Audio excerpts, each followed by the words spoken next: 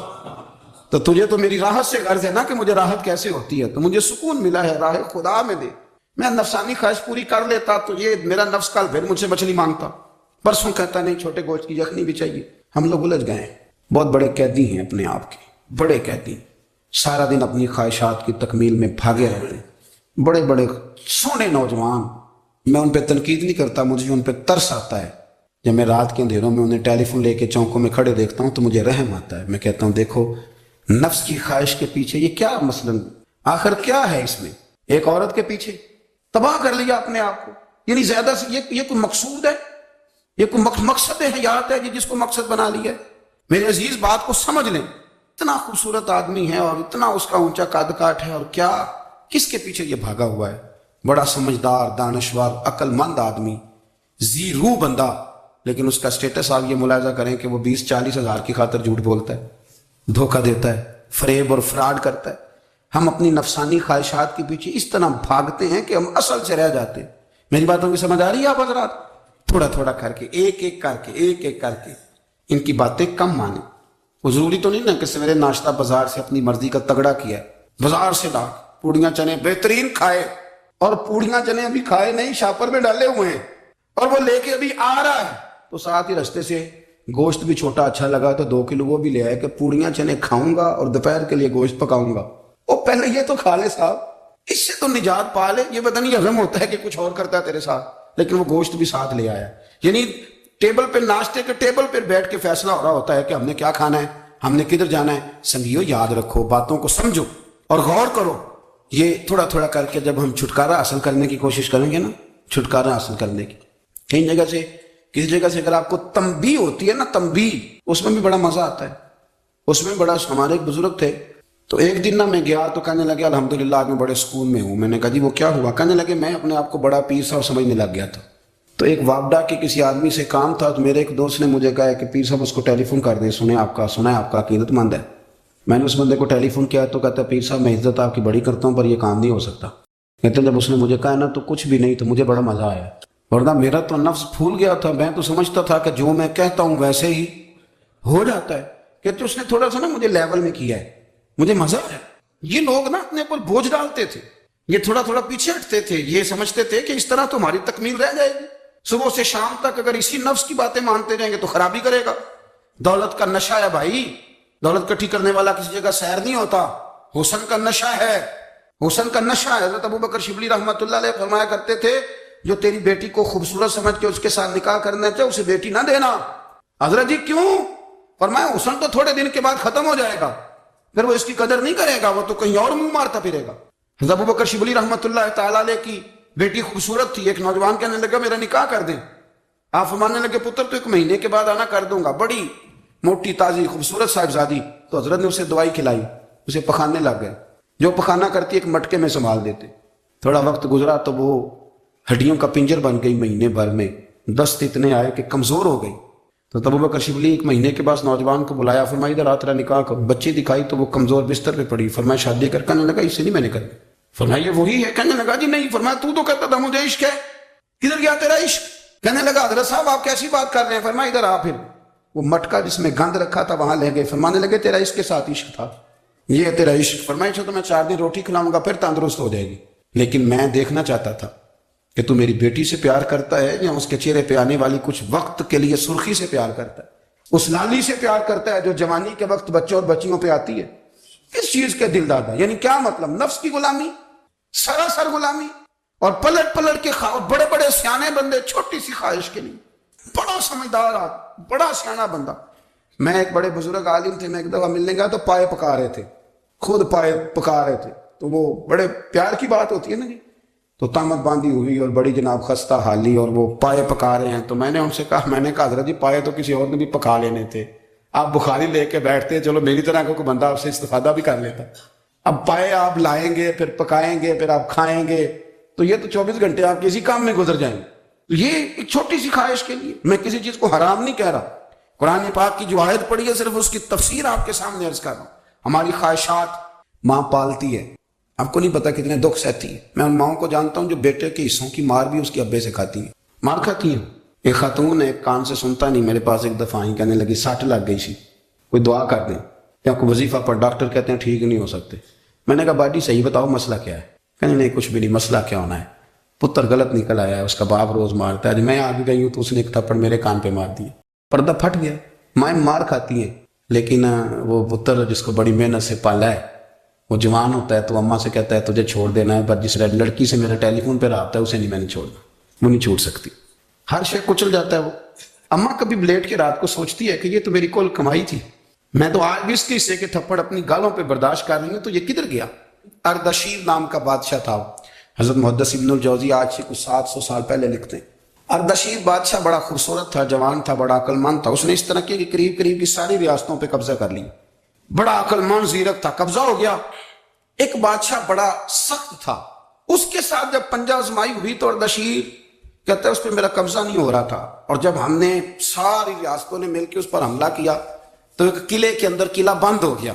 Ardashir بڑا خوبصورت آدمی تھا، بڑا سمجھدار تھا، تو وہ بادشاہ قلعہ بند ہو گیا. اس نے کہا نکلنا ہی نہیں، اب وہ اندر بند ہے. یک بار کی حملہ کیا تو وہ بڑا بڑا قلعہ تھا اس میں بند ہو گیا. اس بادشاہ کی نا جس پر حملہ کیا اس کی بیٹی اچانک ایک دن قلعے کی دیوار پہ چڑھی تو اردشیر کے حسن و جمال کو دیکھا تو عاشق ہو گئی، اور اپنے ہی باپ کے خلاف اسے کہنے لگی کہ اگر تو میرے ساتھ شادی کا وعدہ کرے نا تو میں تجھے رستہ بتاتی ہوں حملہ کرنے کا. اس نے کہا میرا وعدہ رہا، تو رستہ بتا. اس نے رستہ بتایا اس لڑکی نے، اور بادشاہ نے حملہ کیا تو اس کا باپ قتل کیا، اس علاقے پہ قبضہ کیا شادی کے وعدے پر. ہاں نفسانی خواہش بندے کو اندھا کر دیتی، نہیں سمجھ آتی اس کو میں کدھر جانا، اندھا کر دیتی. حملہ کیا، اور جب اس لڑکی کو لے کے آیا نا اپنے محل میں تو پہلے دن شادی کی پہلی رات تھی، تو بستر بچھایا کنیز نے، تو وہ کبھی کروٹ ادھر بدلتی کبھی ادھر بدلتی. تو بادشاہ کہنے لگا کیا ہے؟ کہنے لگی بستر میں کچھ ہے مجھے تکلیف دے رہی. اس نے چراغ جلائے اور جب بستر اٹھایا تو ایک اتنا سا دھاگا نکلا. دھاگے سے عموماً تکلیف نہیں ہوتی. تو اس نے کہا تو اتنی نرم و نازک ہے کہ دھاگا؟ کہنے لگی میرا باپ نا میرے ساتھ اتنا پیار کرتا تھا کہ روز میرا بستر بھی خود بچھاتا تھا، اور اس نے آلہ رکھا ہوا تھا، وہ ناپتا تھا کہ کوئی پایا اونچا نیچا تو نہیں، میری بیٹی کا بیلنس سوتے وقت خراب نہ ہو جائے، اور میرے لیے گوشت اور کپڑے بھی خود پسند کر کے لاتا تھا، کھانے پینے کا خود خیال کرتا تھا. اردشیر کہنے لگا اچھا وہ اتنا پیار کرتا تھا، اور پھر تو نے اس کے ساتھ کیا کیا؟ کہنے لگا بلاؤ کنیزوں کو بلایا، فرمایا اس کو اٹھاؤ اور جلاد کے پاس لے جاؤ، اسے کہو کہ اس کے بال ایک گھوڑے کے ساتھ باندھے، پیر دوسرے گھوڑے کے ساتھ باندھے، اور ایک گھوڑا ادھر بھگا دے کدھر بھگا دے. یہ جس کے باپ نے اتنا پیار کیا یہ نفس کی اتنی غلام ہے کہ اس کی وفادار نہیں رہی تو میری وفادار کیسے بنے؟ اس نے اتنے نازوں سے پالا کہ دھاگا اسے برداشت نہیں. او یارو یاد رکھو، اگر نفس کی غلامی کرو اور بڑے بڑے وفاداروں کو چھوڑ کے غلامی کرو تو پھر کہو وفادار مل جائیں. کوئی بول ابا لڑا نہ بول بیٹھی، ان دے خصم ناراض بڑ بولیاں دے، کہاں سر کھائے تے بول بول ٹھنڈ پائے. بڑے فرق نہیں سجنا بولیاں دے، جڑیاں خصماں دی وچ رضا وسن، پاگ جاگ جاندے انہاں گولیاں دے. آپ ادلیاں نو سردار پین تکے تے شرما والیاں نو جھوٹے ڈولیاں دے. اپنے نفس کے پیچھے چلو کہ تو یہ تباہی ہے. جب ہم نے کسی سے وفا نہیں کی تو یہ کیا امید ہوئی کہ دنیا ہم سے وفا کرے گی؟ اللہ رسول کی مرضی کے مطابق اصول پسند زندگی بنائیں، ایک ایک کر کے اپنی خواہشات سے پیچھے ہٹیں، تھوڑے پہ گزارا کرنا سیکھیں، اپنے نفس کو سمجھائیں. ضروری نہیں کہ روٹی ہر وقت مزے کے لیے کھائی جائے، کبھی کمر سیدھی کرنے کے لیے خشک روٹی بھی کھا کے دیکھو، کبھی سادہ کھانا اس پہ بھی اکتفا کرو، کبھی تھوڑا کھا کے اچھے طریقے سے سادے کمرے میں بھی اللہ کو یاد کر کے دیکھو. نفس کے پیچھے نہ بھاگیے گا، تباہی کرے گا. رب کریم سمجھنے کی توفیق رفیق.